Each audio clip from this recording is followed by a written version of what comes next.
Welcome to Week Gen C. Focused on young adults in the Northwest And their careers in a post-pandemic world.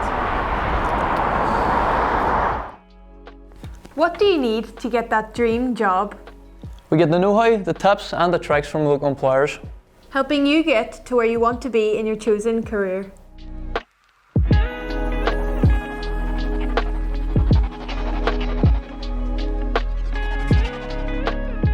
How's it going? I'm with Cathy, Stephen and Holly, and we're going to be talking about employability. So Holly, what was your first ever job? My first ever job was in the Everglades Hotel, and I was a waitress out there when I was 16 for around 2 years. 2 years? 2 years experience then? 2 years experience, customer service, the best way to throw yourself in. Oh, I straight in the business. Was it hard to get into or? No, not at all. I suppose before it was my first job, and I think with hospitality and catering, there's a lot of opportunities for young people to kind of break into that first. That's where a lot of people do start. So that's where I eventually started off my career. What about yourself, Cathy? My first job was probably the Red Door, which it was called St. John's Restaurant.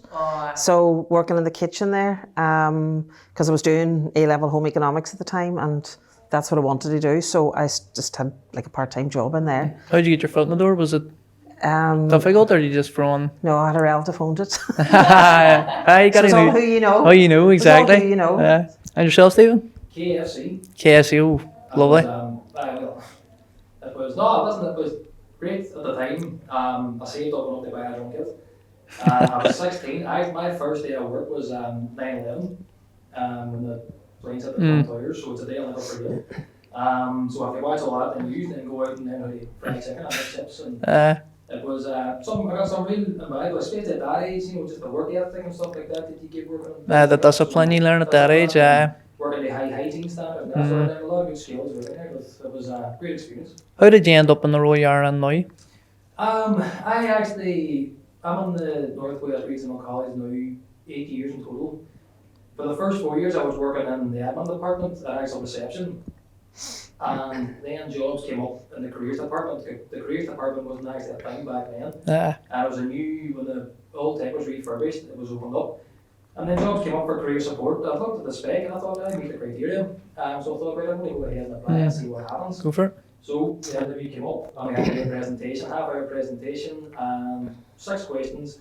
And I was offered the job. And from there I progressed then from being career support to careers advisor. Just recently finished my level 7 career guidance qualification through the University of the West of Scotland. So that's my journey. Keep on moving up the ladder, Well, hopefully. And yourself, Cathy?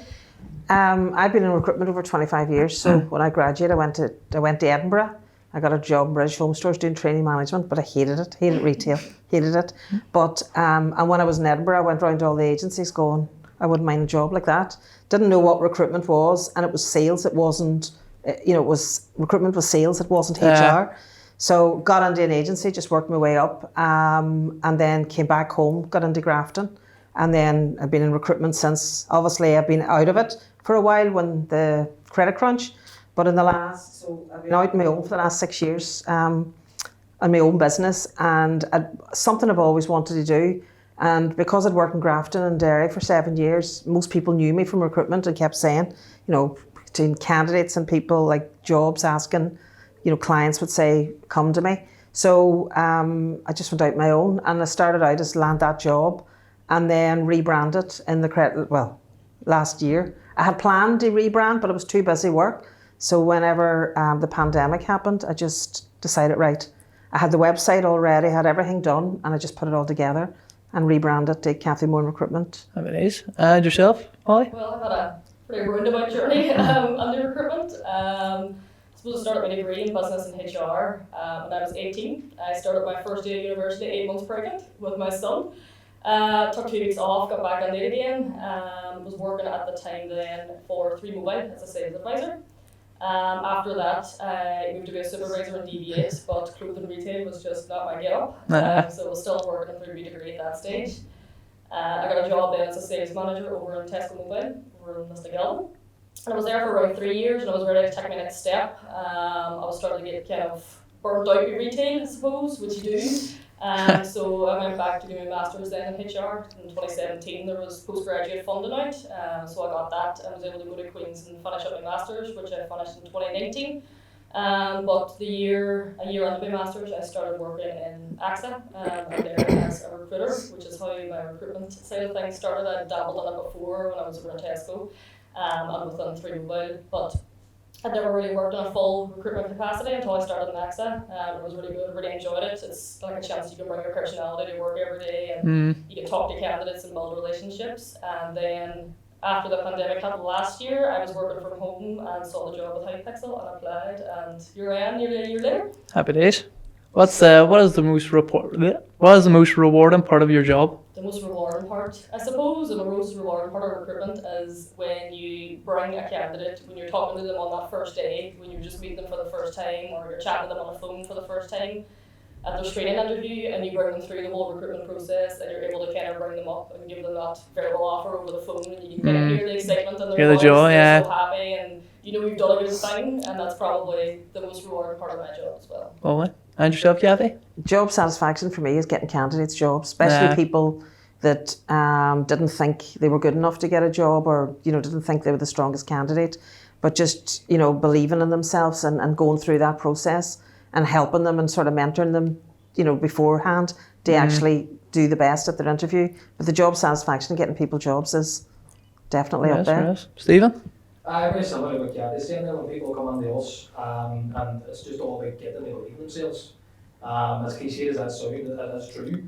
Loads of people come to us with all the ability in the world, but they just don't realise it. And so you start off on that journey, you help them realise that, because a lot of what we do is just get them to realise that they have the ability, they have the potential.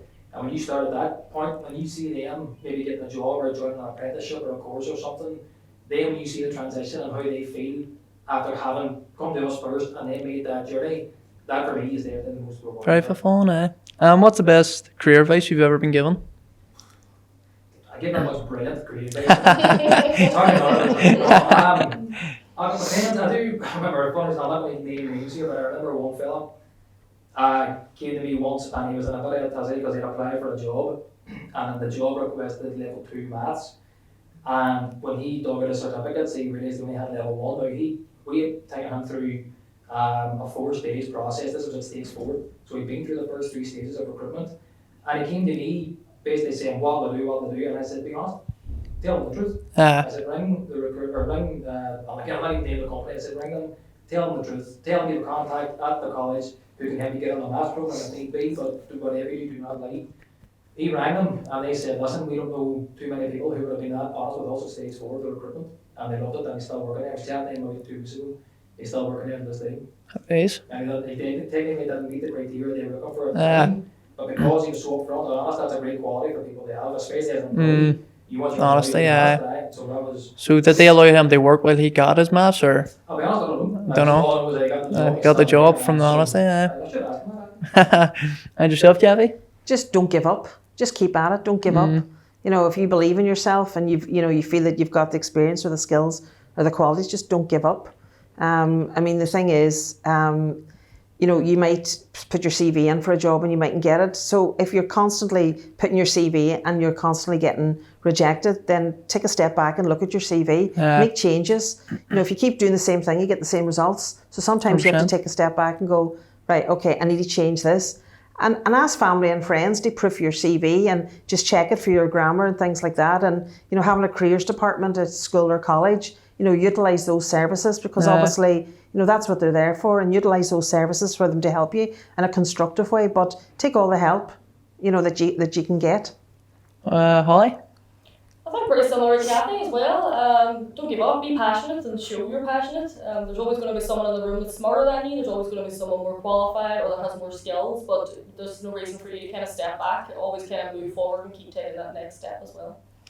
And should a young person follow their passion, or should they go for what pays best? I suppose why not both? It's a tough Definitely question. try. You do, everyone has to eat. That's true. I would say. So it is good. Like I did the same thing. I was working in retail at the time, and I went and did my masters when I wasn't working. I did nights at Queen's, and that was my passion. That was something I really wanted to do. So I think when you have a passion and you want to really go and succeed in that passion, you'll always find time for it. And that's tough, like take a break, don't be kind of working full time and completely burning yourself out. But the thing with passion is it doesn't feel like work. You'll kind of always enjoy doing that, and it's always a nice release for you at the end of the day, but always remember to take that time out as well. That's Kathy. I would agree with Holly. Yes, certainly if you're passionate about something, definitely go for it. But the bottom line is we all need money. You know, we have to put food on the table. So, I mean, I'm actually speaking to a graduate who did content, you know, her degree was in content, you know, like blogging, things like that. And I identified an opportunity for her. So it's something that she would love to do because that's where her passion lies. And as Holly said, if you're passionate about something, you don't feel that you're working. But the bottom line, she needs to get a job. So I said, look, don't give up that idea. But if you can get another job to keep going, but in the sideline, keep you afloat while you do it, keep working away. on it. So if you've got a skill or a passion and that you want to do, the timing mightn't be right now. But if you get a job just to keep the bills going, but just don't give up, keep at it, definitely. Stephen? 100%, I agree with what Cathy and Holly are saying. There's ways to go about it. Like if you are working a 9 to 5 job, you might not necessarily be getting the fulfillment from. There's always ways to go, especially now with technology, the way everything's done online. There's very few jobs that I can think of that you can't dip your toe in the water first and see how it goes, and then progress and just be smart about it. You know, you don't have to leave your job and leave everything and go ahead first. If you can still keep that job, maybe think about part-time, evenings, weekends, dip your toe in the water, as I say, see how it goes, and then as that progresses, build it up gradually, and just be smart about it, that you're not basically burning the candle at both ends, as they do saying. With so many people applying for the same jobs, what should you do to make your application or CV stand out? The application and the CV, well, for me personally, is detailed. See, when you're looking at a CV, and we review so many CVs, they all look great these days, they all have great templates. They're all going to say good things, they're not going to say something bad about themselves in the CV. So everyone knows what they're going to write. But see, we intricate details, for me personally, is what makes it stand out. Because if you're the kind, and I mean things like if you have like exact dates of when you work, like I would get a CV, for example, I'll look at it, and someone might say they worked at, I'll use KFC as an example. They might not give a date, or they might say from 1 year to another year. If you give an exact day, month, year, those wee details stick out.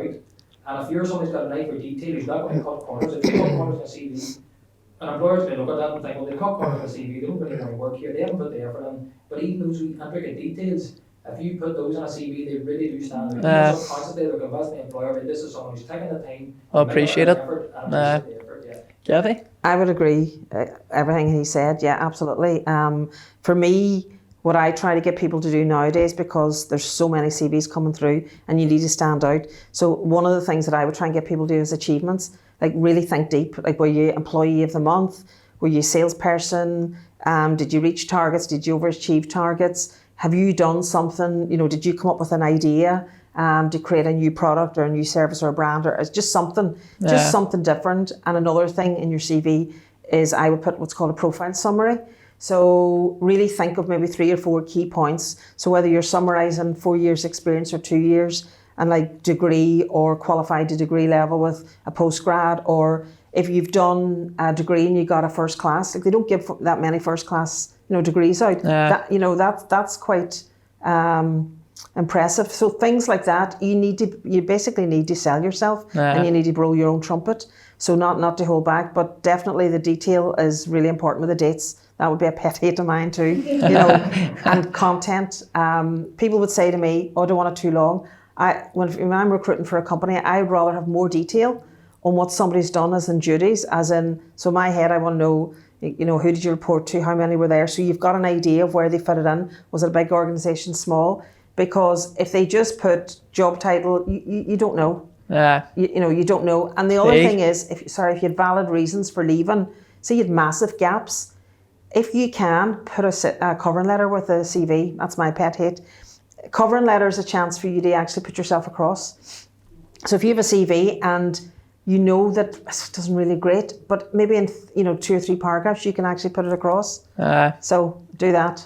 What about yourself? Sorry, cut you off, Sorry, the last thing I was going to say is, and don't send your CV from your phone, because a lot of young people do it. And there was one guy that sent me a CV, and I didn't know which job he applied for. There was nothing, and I went back to him, and I'll tell you what he wrote. He went, "There you go." There you go. So I went, there you go. Right back to you. So, don't assume that you're sending off the CV. Just like, please find and close, CV for such and such job. Just wee things like that. So we detail. Sorry. And yourself, I? I suppose echoing what the guys are saying there, but for me, it's as an in-house recruiter, it's about tailoring it to like the job that you're going for, the company that you're going for. There's a lot of people that will write up a cover letter, maybe send it out to 15 different companies, and they won't maybe change the title.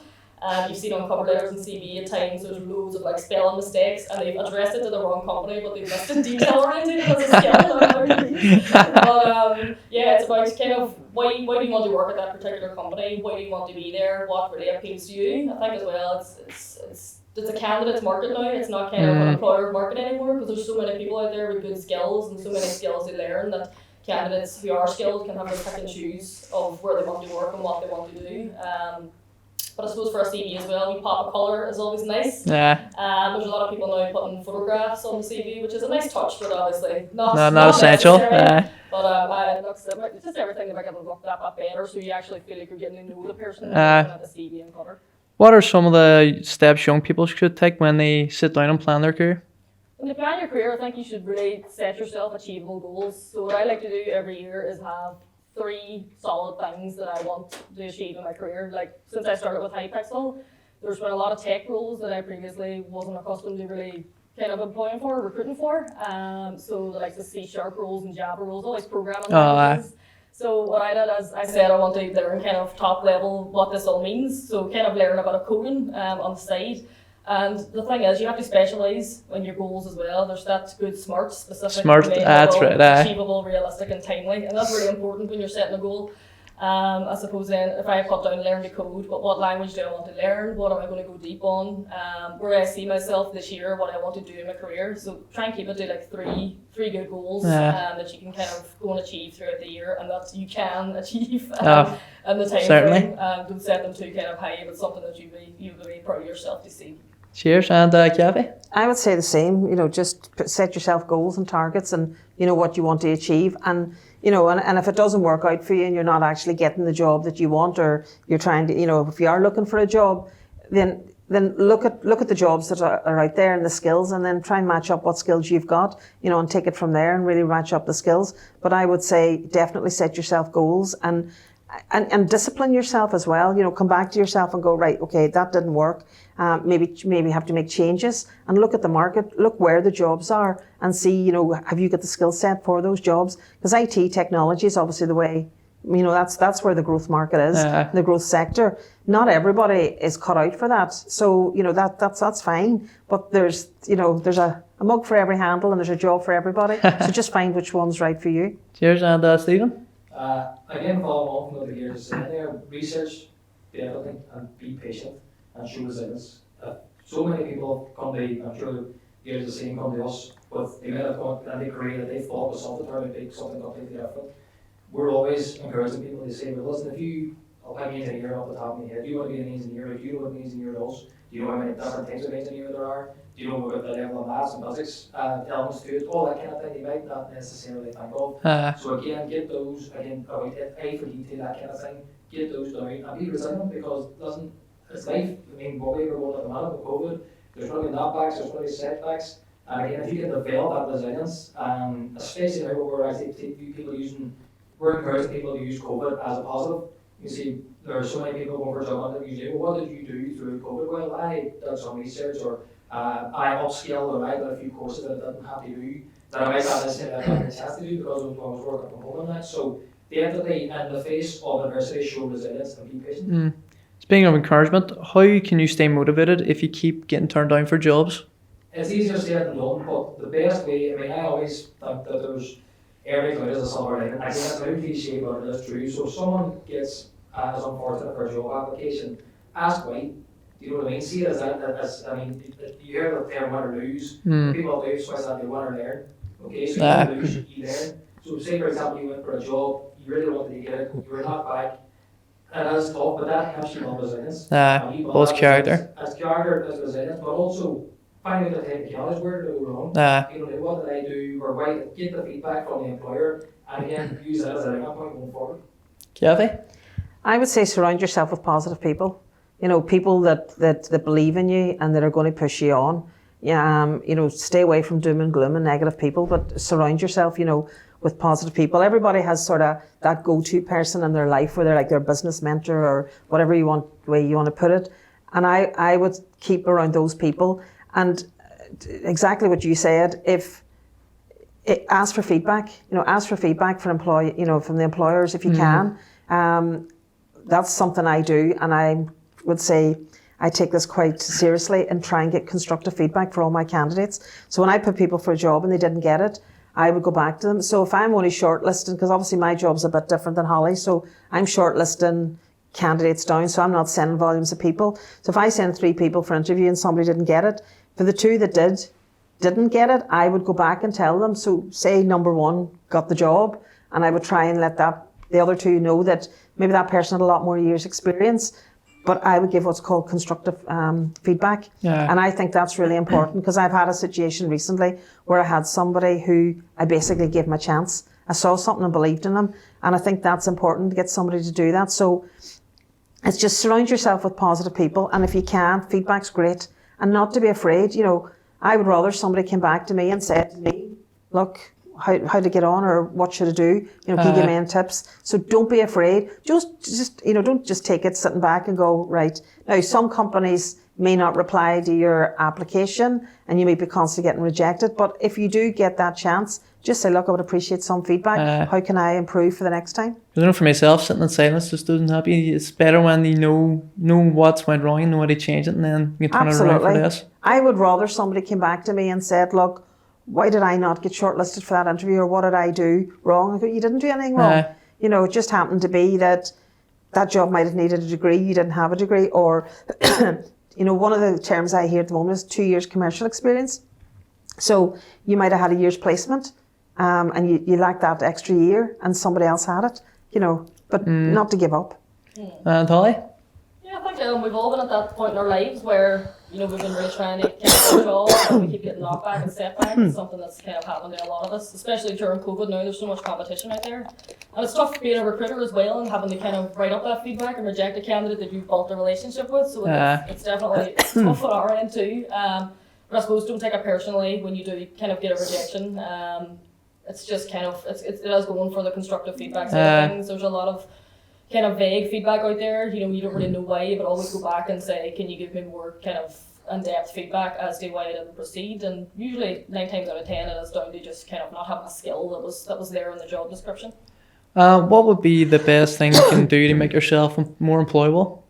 I mean, more employable, I think get out there. Networking is huge now, and especially during COVID, you know, we've gone on the kind of, we were always like going into this real industry of using technology to communicate, and especially now with COVID, we've been using it so much more. And there's so many channels out there that you can go to. You know, there's Discord channels. Eventbrite run loads of events that can really help you get out there and kind of meet other people in your industry. That's not just for games. That's for kind of all facets. Everything is on Eventbrite. You know, you can really connect with young people out there. I think get on LinkedIn too. Most people say, oh, I'm not an employer, or, you know, I'm not job hunting at the minute, but even going on and building your profile, liking and sharing things and taking part in things, it really helps kind of build your character on LinkedIn and get you kind of connected with a lot of good people. So networking is probably the best thing that you could do, definitely. Kathy?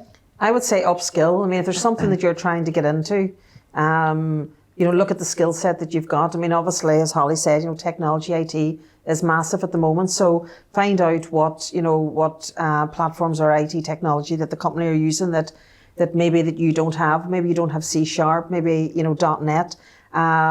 There's a lot of free courses that you can do. There's a thing called Udacity and Coursera that you can do. So there's courses that you can actually do free to upskill. So if you don't have that skill set, then what you would do is, at least if you're doing that on your own, the company goes, well, look, you know, such and such is, at least they're trying, and then you can put it on your CV. So it just shows you that you're thinking outside the box and you're going to do everything possible. So I would say upskill, but another thing is definitely LinkedIn. I would be massive about, you know, getting everybody on LinkedIn. People think, oh, that's not from us. That's just business.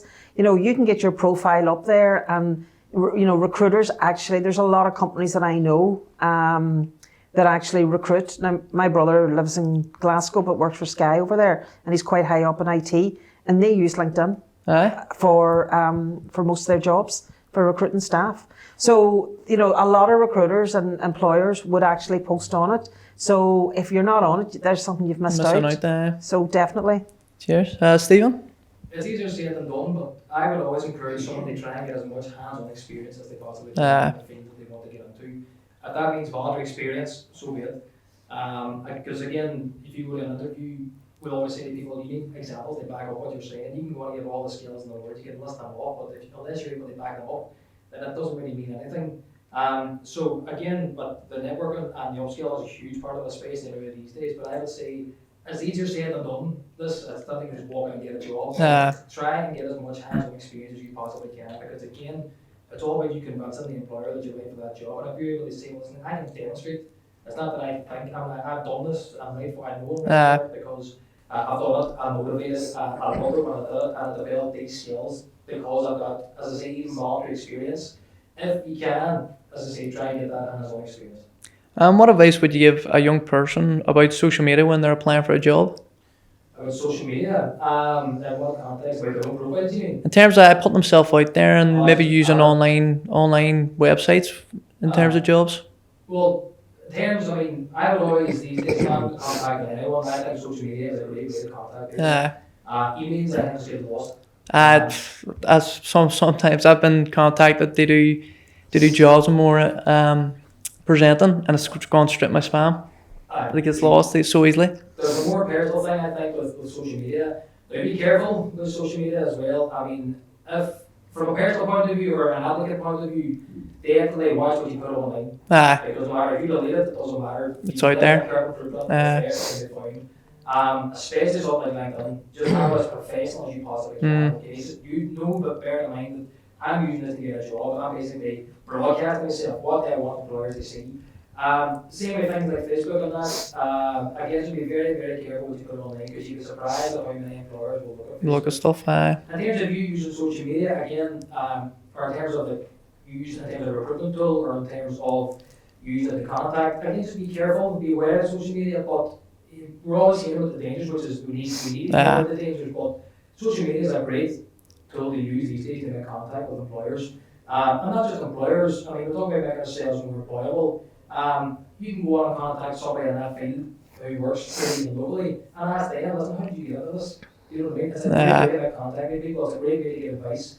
So I still say be wary and be very careful what you do. Tread carefully, but don't be afraid to use it, because whether we like it or not, that is the modern world. It's the way going forward. So definitely use social media to your advantage, but just be very, very careful what you put on.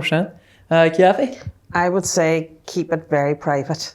Especially your Facebook page, especially for young people, and be very aware of what your profile picture is. So if you get your privacy settings and check everything, have a look and see, from way you can actually view it.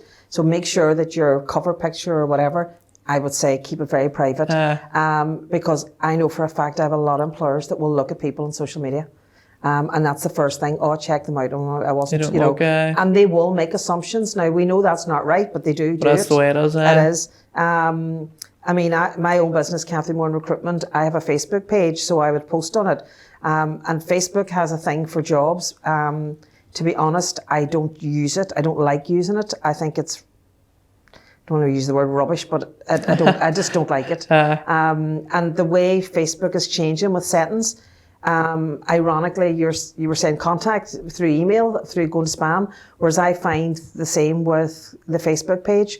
There's people I miss out, and whatever way Facebook has the settings out in advertisements, I find that the applications coming through, it's just like a name, and it's like close your eyes and throw something. It's gone, There's not a lot of information, so I would rather people would email me.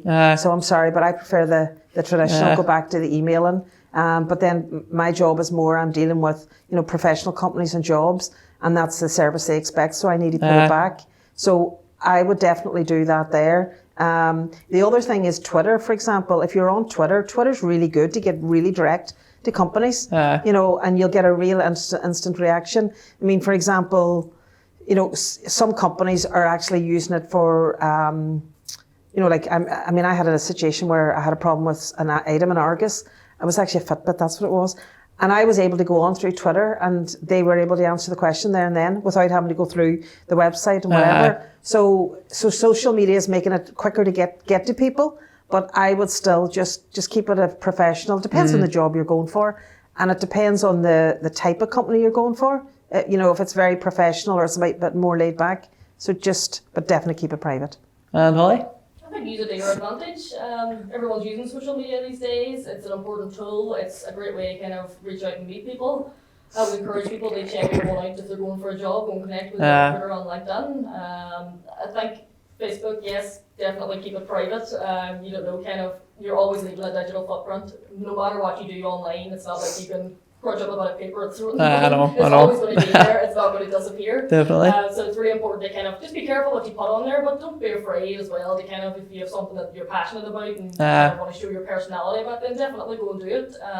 We love to see it. You know, if you have your own personal projects, go and advertise them. Put them over social media because your employer will see them and they'll go and find them. No matter what you've been up to, if you're an artist or coder, or if you want to get into kind of ops, there's so many things that you can do to show your passion through social media. And obviously LinkedIn's still very important. Twitter, like we would have a lot of following on the company page on Twitter, and we would post jobs out there, and we would get a lot of applications straight that way. So definitely as a valuable tool, and use it to your advantage is the best way to put it, I think.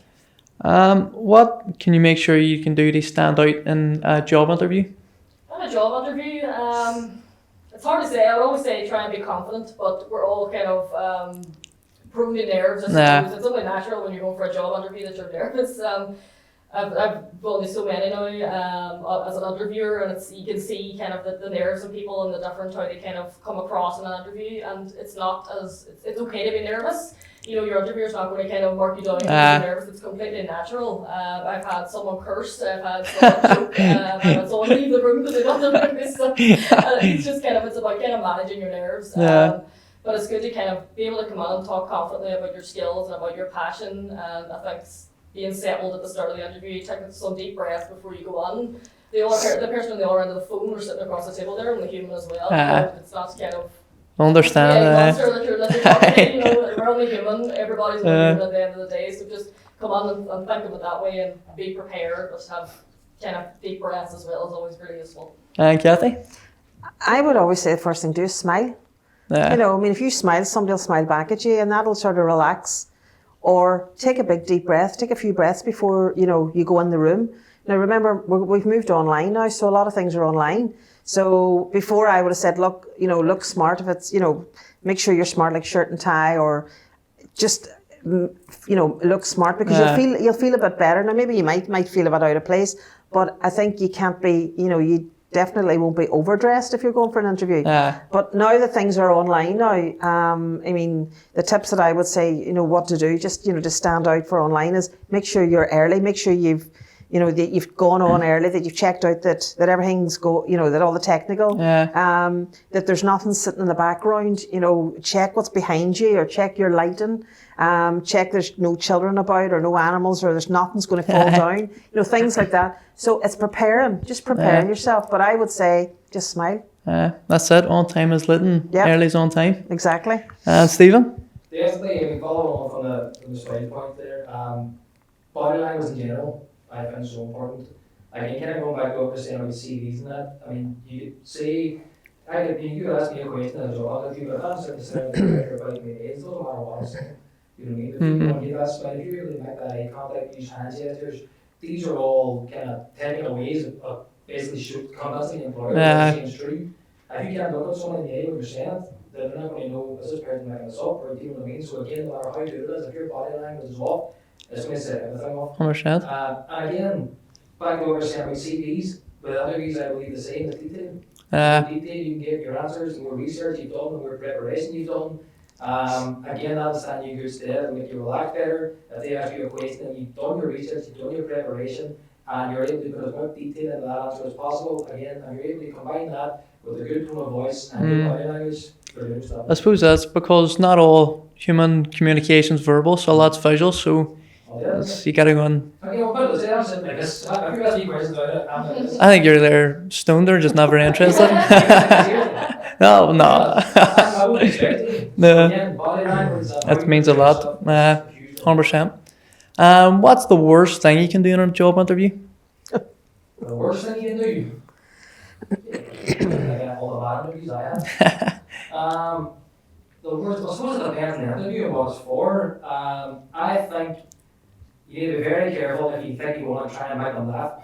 That can say both ways. I mean, it might come off, but if you go on with that company, try and relax it about it. Try too hard. A joke and they just gonna look at you. Aye. Then you're like, really doing that. So again, try and just keep it professional as you can. You try and, even if that's a way to relax yourself, just, I would say, leave it at that. Don't treat it as some kind of conversation. Just treat it as professional. You know what you're there for. So go do your best. Kathy? I would say if you smoke, don't have a cigarette before you come in because you can smell it. But again, online, that doesn't affect that. And the second thing is don't chew chewing gum as well. The other thing I would say is, remember, you're there to sell yourself. You're there to stand out. So the interview's a conversation. Don't answer with yes, no, yes, no. If it's like dragging teeth and you're not getting information and there's awkward silences, you may as well not be there. So you need to remember that, you know, if they ask you a question, that's your chance to shine and elaborate on your experience or whatever skills or whatever they're talking about. But take that advantage. Don't have awkward silences. Make sure that the conversation flows. And Holly? I usually say there's no such thing as a bad interview because it's kind of mutual. You know, the person wants the job and you kind of want to give them the job. But obviously, if you come in and you're smoking or chewing gum or you have bad body language, those are all obviously things that you wouldn't want to be doing in an interview. So I think keep confidence, definitely sit up straight, try and talk as confidently as you can, and as Gabby says, keep your conversation flowing. You want to kind of be as much detail, even if it's your dog went to the vets, you know, keep the conversation going. They want to learn a bit more about you as a person as well, outside of work, and if that relaxes you better beforehand, then all the better. 100%. Holly, Kathy, Stephen, thank you for coming on and chatting with us. Appreciate it. Cheers, Thank you very much.